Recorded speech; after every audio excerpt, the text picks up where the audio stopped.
Salam əziz dinləyicilər. Keçən videolarımızda olduğu kimi bu videoya da balaca bir mətndən başlayacağıq. Bu günlər çox önəmli bir ictimai və siyasi hadisə ilə üz-üzəyik. 1403-cü il İran rəis cümhur seçkiləri və ya intixabatı yaxınlaşır. Bu dəfə türk kökənli bir Azərbaycanlı olan Məsud Pezeşkiyan nümayəndələrin ya da adayların arasındadır. Bildiyiniz kimi, son yüzildə mərkəzi hakimiyyətlər Azərbaycanı siyasi cəhətdən zəiflədib, siyasi gücünü alıb və onu siyasi mərkəziyyətdən çıxardıblar. Amma bugün rəis cümhurluq adayının Azərbaycanlı olması, türk olması Azərbaycanı siyasiləşməyə doğru götürməkdədir. Bir tərəfdən də dövlətin baskılarından və ya fişarlarından dolayı gələcəyə ümidsizlik var.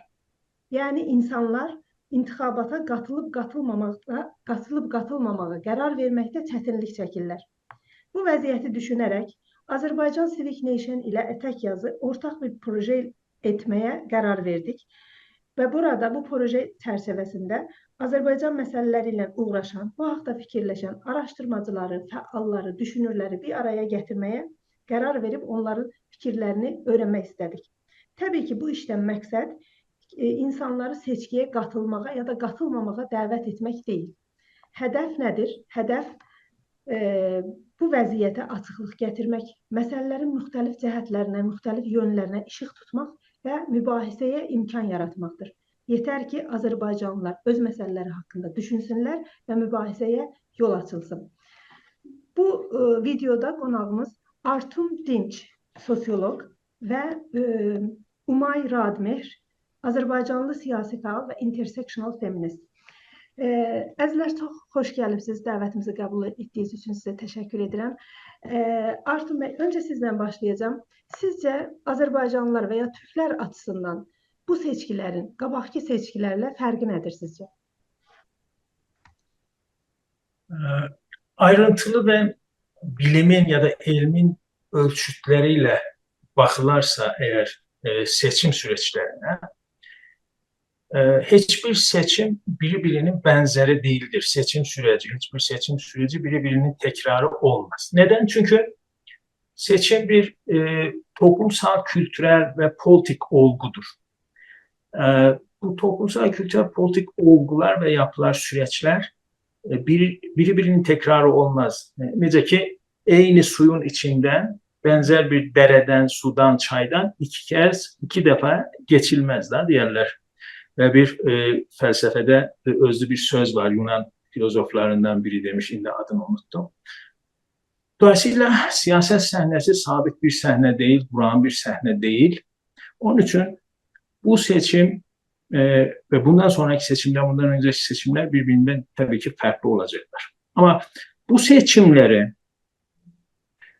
ayrımcılığın, təbizin her türüne, her cüresine karşı çıkan Türkler açısından, bütün Türkler açısından değil, təbizə karşı çıkan, ayrımcılığa karşı çıkan Türkler açısından farklı kılan esas ayrım nedir? Mənə göre Cumhurbaşkanı adaylarından birinin, yani Pezeşkiyanın, Mesut Pezeşkiyanın nizamın ve kudret rabitelerinin bir ölçüde içinde olması ve belli bir ölçüde de Türklük bilincine ezilmişlik, dışlanmışlık, terk edilmişlik, ayrımcılığa məruz qalmış kimsenin bir Türk olarak bunun bilincine sahip olmasıdır. Ve en önemlisi, bunlardan en önemlisi, bu Mesut Pezeşkiyanın vurguladığı kavramlardır. Yani mefhumlardır. Ve bu açıdan, bu mefhumlar ve kavramlar açısından baktığında bir bütün olarak bir çerçeveden bakışıdır. Farklı bir söylemsel çerçeveden bakışıdır. Mesut Pezeşkiyan ədalətdən danışır, ayrımçılıqdan, təbizdən danışır, meritokrasiden danışır. Yani şaislisalardan, liyaqətdən, təxəssüsdən danışır. Dolayısıyla əzilənlərin, tərk edilmişlərin, dışlanmışların, məhrum bırakılmışların ve ayrımçılıq qurbanlarının dili ilə danışır bir ölçüdə. Amma digər adaylara baxıldığında Başat ya da müsəllət, mən mərkəzi və Piramun deməkdən çəkinirəm, bunun altını çizim. Çünki ilişkiləri hiyerarşik olaraq görürəm, dikey olaraq görürəm.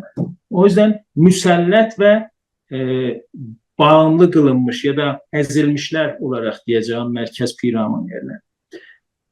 Amma digər adaylar bu Başat söyləmin nümayəndələrilər və ayrımcılıq söyləminin çərçivəsindən məsələyə baxmırlar, yanaşmırlar.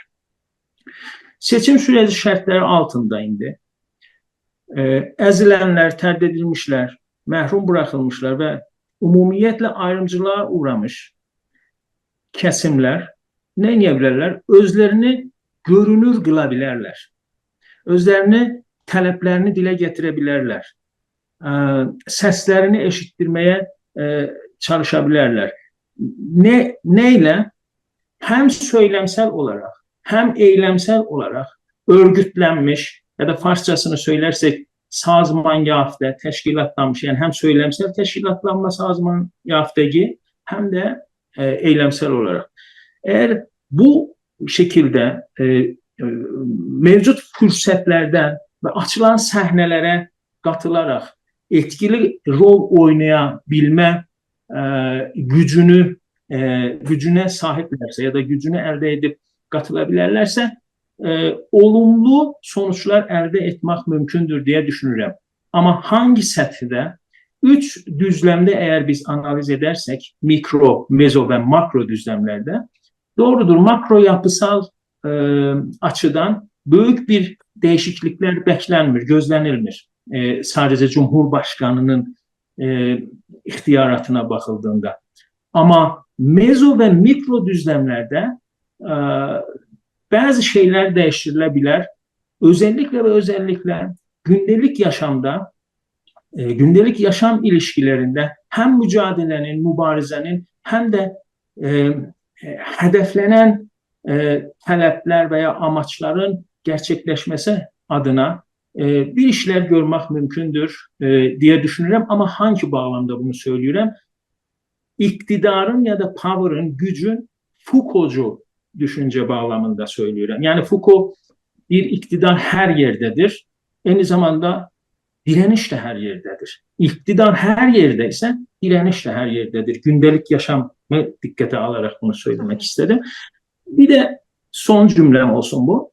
Türklər açısından dediniz. Mən burada buna da diqqət çəkmək istəyirəm. Hangi Türklər? Yəni Türklər fərqli kimliklərinə görə, məsələn, təbəqə kimliyinə görə, ideolojik kimliyinə görə ya da cinsiyyət kimliyinə, toplumsal cinsiyyət, gender kimliyinə görə fərqləşərlər. Burada bütün bunların, yəni sistemin, nizamın içində olanlar, Hizbullah'ı, Bəsicisi filan, dinsizi, bütün bunları bir arada toplayacaq bir qavramsal çərçivə əgər oluştura biləcəksək, mən o qavramsal çərçivəni bu seçimlərdə və bir süreç olaraq bundan sonraki süreçlərdə də bu şəkildə oluştururam. Ayrımcılıq qarşıdır demokratik Türk hərəkətinin etkin, bu ayrımcılıq qarşı demokratik Türk hərəkətində etkin olaraq fəaliyyət göstərən aktivistləri düşünərək, qəsd edərək Türklər söylədim. Umay xanım, sizə gələk. Siz həm də hani başda tanıtdırdığım kimi intersectional feminist olaraq tanıtdırdıq sizi. Mən sizin suala bir qadın məsələsində artırmaq istəyirəm. Siz nə düşünürsünüz? Azərbaycanlılar və Türklər, xüsusilə də Azərbaycanlı Türk qadınların açısından bu seçkilərin keçmiş seçkilərlə fərqi nədir? Sizcə bu seçkilərin nəticəsi qadınların iqtisadi, ictimai şəraitində bir dəyişikliyə səbəb olacaqmı? Salam deyirəm sizə də, Dr. Artum Dinizə də və bütün dinləyicilərimizə. Baxın, məsələ budur ki, mən xoşbəxtانه, yəni təəssüfانه, xoşbinanə baxa bilmirəm məsələyə. İndiki seçkilərlə geçmiş seçkilərin Bir dənə çox böyük fərqi var. O da daha çox təhlükəli olduğunu mən düşünürəm. Çünki aslına baxarsan heç bir fərqi yoxdur. Amma aslında pezeşkiyanın kandid olması bu məsələni çox təhlükəli eləyibdir.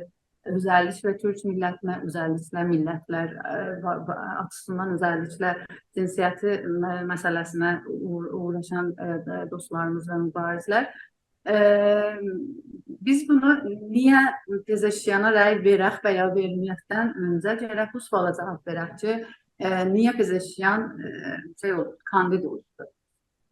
Aslında indi ülkənin vəziyyəti bir iqtisadi vəziyyətdir, sorunları, ictimai sorunlardır, milli sorunlardır, son qadın yaşam azadlıq şeyində və cinsiyyəti sorunlardır. Ən başda gedənlər bunlardır.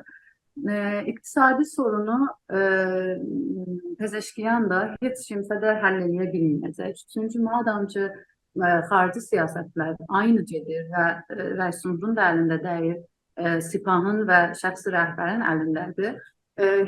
Pezeşkiyan da özü danışıqlarında deyib ki, heç bir yeni bərnamə bizdən gözləməyin, heç kimsə yazmayacaq, rəhbərin yolu bəllidir, prinsipləri bəllidir. Özü açıqcası deyib, bəs xarici siyasətlərdə elə də fərq olmayacaq ki, təhrimlər qalxsın ki, bütün insanlara, İranda yaşayan insanlara, millətlərə və qadınlara bunun bir xeyri geçsin. İctimai vəziyyətdir ki, yenə də polis və Sipah və Sərkub hamısı yenə də Sipahın əlindədir, Qüvvəyi Müqənnənin əlindədir, Qüvvəyi Qəzaiyənin əlindədir. Yenə də pezeşkiyan deyib ki, Zindaniyan siyasi bizim qonumuz deyil. Yenə də onu bir kateqoriləşdirib və qoyub kənara öz ixtiyaratından. Qaldı millətlər və cinsiyyəti məsələlər. Qızının əlindən yapışaraq getməsi bir dənə çox gözəl şoudur ki, biz bunları çalışacağıq, biz qızımızı, xanımımızı, bacımızı gizlətmirik, səhnəyə çıxardırıq. İran İslamın çərçivəsində və o mənşur əxlaqisində demək olar sərşəfli, qərə sərşəfli, amma atası ilə əl-ələ. Bu bir məncə alarmdır, bu bir tələdir. Və qızına söhbət vermək, ona danışdırmaq orada burada. Bu sanki orasını mühəndislə eləməkdədirlər ki, bizim üçün önəmlidir. Halbuki Vizarət Behdaş olduğunda, Vəzir Behdaş olduğu zamanında cinsiyyəti ayrı seçkiliklərin imzasını atan, önərən pezeşkiyan özü olubdur. Məsələ atıram, birisini örnək verirəm. Qadın uzmanlarının, yəni uzmanlığın erkəklər ola bilməyəcəyinin qanununu pezeşkiyan qoyub ortaya və təsvibə yetiribdir. Və bir sürü başqa ayrı seçkililər ki, pezeşkiyan ona nədən olub və ya qabağını almayıb. Qaldı millətlərdə də yenə də alarmdır pezeşkiyanın seçilməsi. Nədən bir Kürt yox, Bəluç yox, Ərəb yox, bəlkə bir Türk seçilib, çünki şiədir. Bu onu göstərir ki, hələ də bu ölkədə tam da yoğun halı ilə etiqadi və məzhəbi bir ayrı seçkilik var ki, sünni seçilir və şiə seçilir. Və sonlarda eşitmişik ki, Bəluçlar da Kürtlər dəstəkləyiblər. Bu çox böyük bir mühəndis olunmuş, üstündə hər baxımdan mühəndis olunmuş və nəticəsi sonucu bulunmuş bir seçimdir ki, bunu ortaya qoymaq. Məhabbatda doğulub və Türkdür, millətlərin söhbətlərindən danışır və vazih şəkildə, aydın şəkildə deyir ki, federalizm və ya hər hansı bir siyasət ki, İranı təkparçalığını, birliyini xətərə salır. Mən onunla müxalifəm. Verilən suallarda belə də deyib. Yəni, hər hansı bir ümid yolu varsa, hamısını özü qapatıbdır, hamısını özü bağlayıbdır və necə desin ki, gəlməyin, rəy verməyin mənə. Bundan daha açıq nə olsun? Mən bikarə deyirəm. Bundan daha nə olsun? Ayrıca pezeşkiyanın 2 dənə geçmişi var. Birisi Qüvvəyi Müqənnənədə, birisi Qüvvəyi İcraiyyədə. Hər ikisində də Azərbaycana qadınlara, millətlərə, özəlliklə Azərbaycan şey olduğunda da, bu benim qənununa da nümayəndəsi olduğunda heç bir yararı olmayıbdı. İndi dostlarımız nəyə dayanaraq, hansı əsaslara, hansı keçmişə dayanaraq gələcəyə ümid qururlar, onu da heç bilmirəm. Yəni danışdığımız kimi bəlkə keçənlərdə bir büdcə ayırmış olsaydı Azərbaycana, bir kənd yolu qursaymış, bir mədən qurtarsaymış, bir Urmu gölünə bir faydası dokunsaymış, indi deyə bilərdik ki, videolarda gördüyümüz kimi mənim hələ də tüylərim biz durur. İbtidai uşaqları Neysan dalında qızlı oğlanını aparırlar bir dənə ayrı şəhərə, ayrı kəndə dərs oxumağa. Mən o zaman bu videonu gördüyümdə bunu yazdım ki, bu qız uşaqları rahnumayədən ibtidaidə yollayır dədənənə. Rahnumayədə ki, artıq biraz buluğa yetişib, biraz o erkəklər, oğlan uşaqları da buluğa yetişib, artıq o ailələr bu qız uşaqlarına izin verməyəcəklər ki, minsinlər, aynı Neysana da geçsinlər, dərs oxusunlar. Bu o deməkdir ki, bir yolun olmamağı, bir okulun, mədrəsənin bir çətdə olmamağı qadına şiddətdir, qadına ayrı seçicilikdir. Bu, qadının gələcəyini zədələyib. Geçmişdə heç bir iş görməyib, indi də açıqcası deyir ki, heç bir iş görə bilməyəcəyim. Hər nə də varsa, digərləri də görəcək və çox xətərli bir şeydir ki, Pezeşkiyanın verdiği ümidlərlə və sunduğu, olduğu durumlarla, şəraitlə qoyduğu ortaya bu tələyə düşür, seçkiyə gedib və İran İslam Cumhuriyyətini rəsmiyyətə və tanıyıb və məşruiyyət vermək. Artun bəy, mən sizin söhbətlərinizin davamında soruşum ki, bəs siz bu dönemdə səs verib verməmə məsələsinə necə baxırsınız? Çünki bəzi insanlar inanırlar ki, özellikle Azərbaycan Milli Hərəkətinin içində böyük bir kəsim inanırlar ki, rəy vermək lazımdır. Çünki heç bir zaman bizdən heç bir rəis cumhur olmayıb, o məqamda olmayıb. Bütün başqa məntəqələrin insanları olublar. İndi bu durumda siz səs verib verməmə məsələsinə necə baxırsınız? Pezeşkiyanın Türk olmasının burada rolu nə olacaq? Önemli mi, değil mi? Səs verilməlidir, yoxsa yox? Buyurun. Siyaset səhnəsində güç ilişkiləri ağında, şəbəkəsində, yəni rəvabət-i qüdrət şəbəkəsində pasif davranmaqda, özellikle bu seçimler bağlamında səs vermək də, verməmək də bir aktıdır, bir eylemdir. İkisi de eyni yani tepki açısından ikisi de tepkidir. İkisi de bir reaksiyadır. Ama duruma göre, durumsallıq açısından, vəziyyət və bağlam açısından meseleye bakıldığında hangisinin getirisi ve götürüsü ne olacaktır? Bunları dəqiq sosyolojik ölçmeler, biçmeler, sahadan veriler toplayıp, analizler yapıp, bu analizler sonucunda bir bulgular, o fund outlar ya da bulguların parçasını indi unuttum. Neyse de o araştırmada found out deyirlər İngilizcesine, Türkçe'de bulgu deyirlər. O verilerin analizinden elde edilir. Bunlara esaslanarak eğer bir elimizde ölçülebilir veri olsaydı biraz daha dəqiq danışılabilirdi. Ama indi bizim elimizdeki ölçüt kamuoyudur, əfkar-ı umumudur. O da ilgilendiğimiz qədəriyle əfkar-ı umumudur. Yani görebildiğimiz qədəriyle. Mənə belə gəlir ki, indiki Cumhurbaşkanlığında ve Cumhurbaşkanlığı konumunda, məqamından yapısal değişiklikler gözlemek ne mantıklıdır ne de kanun buna, yani İran'ın yasaları, kanunları buna izin verir. İxtiyaratı daxilində, Cumhurbaşkanının, Rəis Cumhurun ixtiyaratı daxilində görebileceği işler var, görebilmeyeceği işler var. Ama müdiriyyət açısından eğer bakarsak, ben böyle düşünürüm ki, Təbrizdə İrşad İslamının müdürü eğer varsayaraq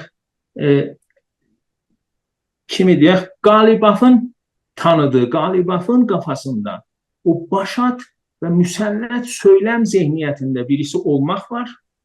Bir də Pezeşkiyanın dilə gətirdiyi, baxın, dilə gətirdiyi deyirəm, mən niyyət oxumuram, bilmirəm içində, beynində nə var. Dilə gətirdiyi və açıqda danışdığı, eylədiyi eylemlərinə və söylemlərinə baxaraq, onun zihniyyətində və onun kimi davranan biri olsa, biz sanıram biraz daha rahat nəfəs ala bilərik. Hangi biz? Əzilən bizlər, dışlanan bizlər, ayrımçılığa uğrayan bizlər, yəni qadınıyla, türküylə, kürdüylə, ərəbiylə və uşağıyla, böyüyüyle, yaşlısıyla bütün o məhrum və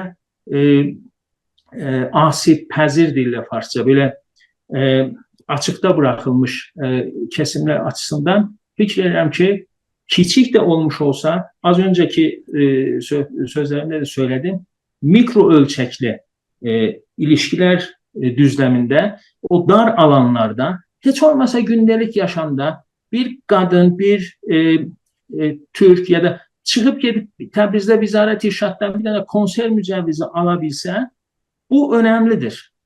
Ama bir de var alabilmeyen.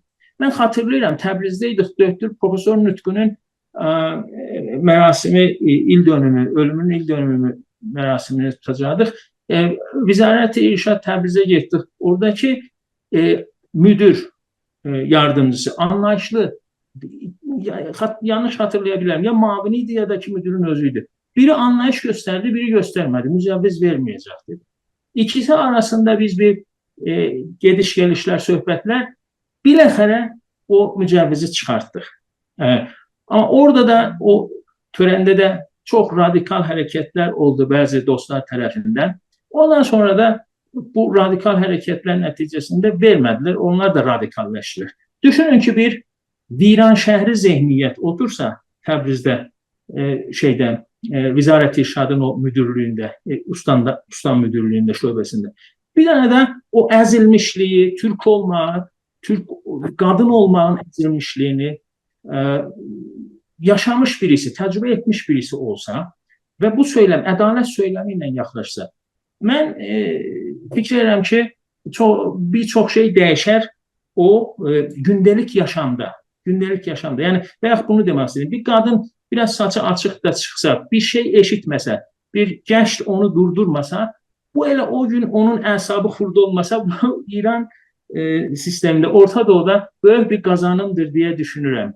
Ya da bir Türk'ün dili, hani Azerbaycan Araştırmalar Merkezi değil de Türk Dil Kurumu şeklinde gerçekten bir kurum açılabilse, bu büyük bir kazanımdır. Yani ben bunları kiçimsemirəm. Bunlar böyle təhavvüllərdirlər. Orta Doğu'nun ve İran kimin her şeye güvenlikçi gözle bakan, emniyeti bakan bir gözün gözetimi altında bunlar önemli değişikliklerdir diye düşünürəm. Dolayısıyla ben şəxsən gedib səs verməkdən yanayam, aktif ve örgütlü, hem söylemsel hem eylemsel olarak örgütlü sazmanyafta hareketlerden yanayam. Yani çəkilsək də bizim bakın sistemin, nizamın məşruluq ihtiyacı yoktur ki.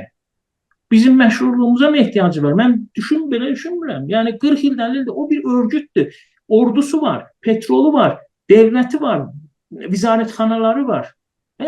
Biz xalq olarak, milletler olarak, əzilən millətlər olarak, əzilən xalqlar olarak, əzilən təbəqələr olarak, işçiler olarak, kadınlar olarak, yoxsullar olarak, işsizler olarak böyle kiçik kazanımlarla belki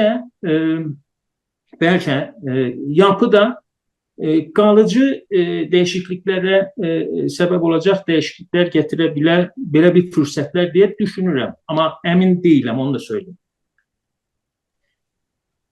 Umay xanım, sizin söhbətlərinizin davamında bilirsiniz, indi elə bir çox milli hərəkətin içində olan insanların da düşüncəsindən yola çıxaraq, bizdən heç bir kimsə, Türk birisi heç bir zaman bu məqamda olmayıb.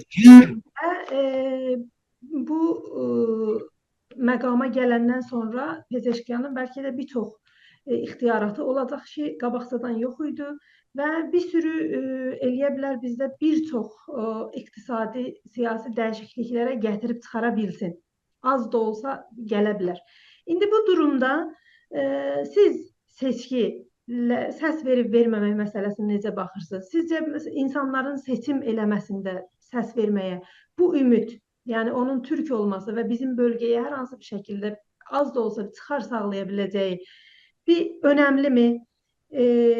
Səs verilməlidir, yoxsa yox? Siz bu konuda nə düşünürsünüz? Mən istəyirəm buranı düzəldəm. Türklərdən heç bir şey olmayıbdı, məhsul olmayıbdı. Xamenei türkdür. Onu unutmamalıyıq və Türk gəldiyində də stadionlarda danışdığında bir neçə millət türkcə danışır və ya görüşlərində uşaqlarla, balaca uşaqlarla türkcə danışır və heç zaman da danmıyor bu məsələni. Pezeşiyanın fərqi nədir? Onu anlaya bilmirəm. Xamenei ilə Pezeşiyanın fərqi nədir? Onu anlaya bilmirəm. Belə bir sistemdə seçilibsə bu məqama aday olmağa və ya seçilməyib özü gedibdirsə, müxtəlif filtrlərdən keçib də səlahiyyət alıbsa, bunun şeyi bəllidir, durumu bəlli ortadadır.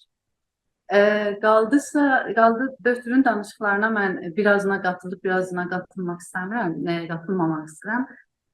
Bu üçün əlbəttə Pezeşiyan olduğunda Xatəmi zamanı kimi, ruhani zamanı kimi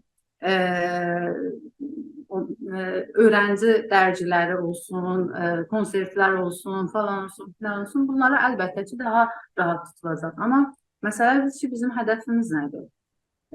Demişkən, azadlığı istəmirəm zərrə-zərrə, qram-qram. Mənim də qorxum odur.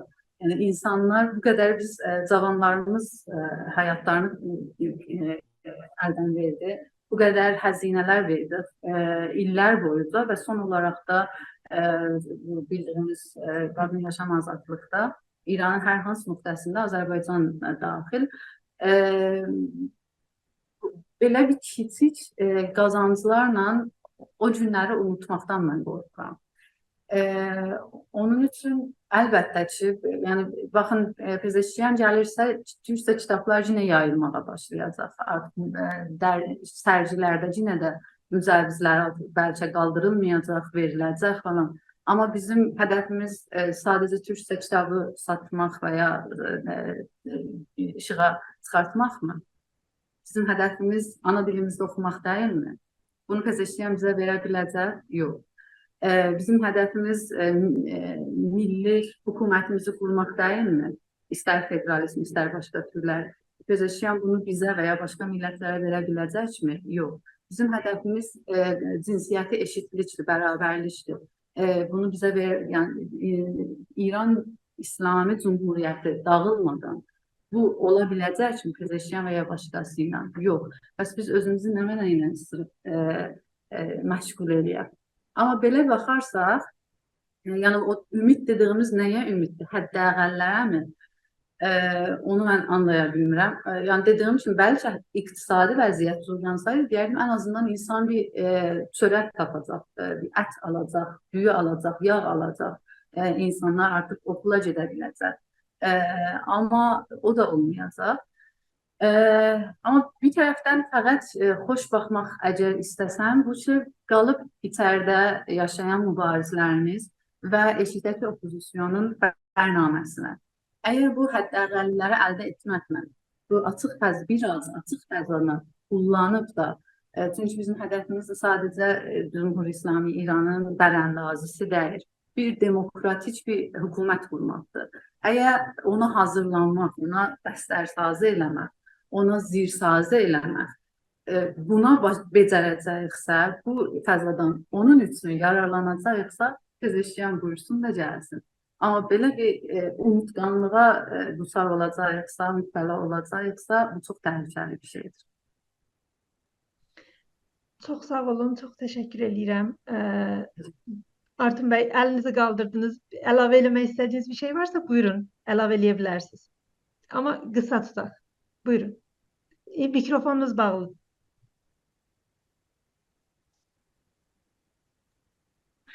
Çok teşekkür ederim bu vaxt ayırdınız. Çok iki cümlede. Bakanın makro təhlillərinə qatılıram. Yəni yapısal bir değişiklik olmayacaqdır, doğrudur. Yalnız biz 45 ildir rejim change ya da rejim değişikliğini vəd edən, amma heç bir əməl eləməyən İranda deyilə xaricnişin muhalefet. Buna mı umut bağlayacaq? Yani ikisi bir araya gelebilmirlər. Dağınıqlıq var, parçalanmışlıq var. Ne söylemsel olarak ne eylemsel olarak bir araya gelemeyen rejim bərəndaz muhalefete mi umut bağlayacaq? Bu birinci soru işareti. Yoksa biz gündelik yaşamımızı, orada yaşamımızı geçen bir toplantıdaydım. Önemli bir alimimiz danışırdı, bilgemiz danışırdı. Dedi valla 6 tane kitabım vardı. Bunların birini yayınlayabilsem gene yaxşıdır. Yani bu indiki vəziyyətdə, o şərtlərdə. Bu bir. İkincisi bir Bertrand Russell'dən bir cümlə axtararaq bu məsələyə azadlığı istəmirəm, zərrə qram istəyirəm ya bütünün ya da heç. Avrupalı bu fəlsəfə tarixçi Bertrand Russell'dən öyrəndiyim bir söz var. O deyirdi ki, aydınlanma çağı fəlsəfəciləri ilə aydınlanma çağı dışında və doğu fəlsəfəcilərinin yöntem sıxıntıları, fərqlilikləri vardı. O yöntem fərqliliği neydi? Rönesans sonrası Avrupa'da devam eden felsefi tartışmalar gerçekliğin peşinden gittiler. Vakiyetin arkasından gitmeye çalıştılar. Vakiyetleri, gerçeklikleri okuyarak felsefelediler, felsefe yaptılar. Ama Doğu'da ve Rönesans öncesi Avrupa'da da ideallar var. Önce bu eflatuni ideallar var, kavramlar var. Bu gerçekliği o ideallara uydurmaya çalışırlar. Yani önce köynek dikilmiş, don dikilmiş, gerçekliği ona sığdırmaya çalışırlar. Dar da gelse, geniş de gelse biz bu gerçekliği ona sığdıracak ve bu cür yanaşımlar elə nəticəsi bu oldu da 79'da Xomeyni geldi ve dedi ki ben İslam esasında bir toplum kuracağım. İran toplumunun da gerçekliğini ona uyduracağım. Ve 45 yıl sonra nəticə ortadadır. Dolayısıyla gerçekliklerin peşinden gitmek biraz belki küçük addımlar da olsa, şeyler de olsa, kazanımlar da olsa kalıcı olması şartıyla bence önemlidir, dikkate değer.